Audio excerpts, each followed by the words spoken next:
सातारकर, तुमचे पण केस ड्राय आणि फ्रिझी झालेत का? आणि तुम्हाला ते मॅनेज होत नाहीये का?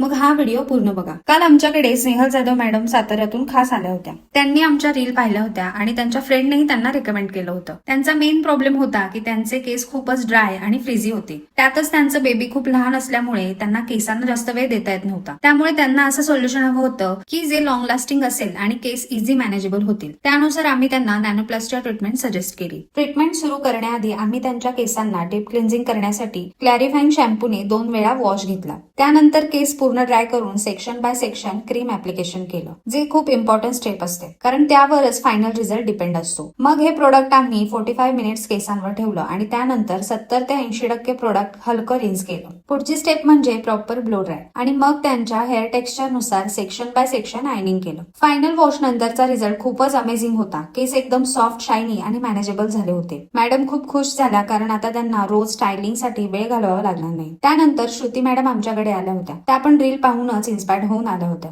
त्यांचा नेहमीचा यू कट होता, पण यावेळी त्यांना केसांना काहीतरी वेगळं ट्राय करायचं होतं. आम्ही त्यांना सॉफ्ट लेअर सजेस्ट केले, ज्यामुळे त्यांचा लेंथ मेंटेन राहिला आणि तरीही हेअर लुक मध्ये फ्रेशनेस आणि व्हॉल्यूम ऍड झाला. रिझल्ट खूप नॅचरल आणि एलिगंट आला. या दोन्ही क्लायंट्स मधून एक गोष्ट समजते, योग्य ट्रीटमेंट आणि हेअरकट निवडला तर तुमचा कम्प्लीट लुक चेंज होऊ शकतो आणि तेही तुमच्या लाईफस्टाईलला सूट होईल अशा पद्धतीने. तर सातारकर, तुम्हालाही असा सॉफ्ट मॅनेजेबल लुक हवा आहे का? तर आत्ताच आमच्या सलोनला भेट द्या आणि हा व्हिडिओ तुमच्या साताऱ्यातल्या त्या मैत्रिणींना पाठवा ज्यांना असा ट्रान्सफॉर्मेशन हवा आहे.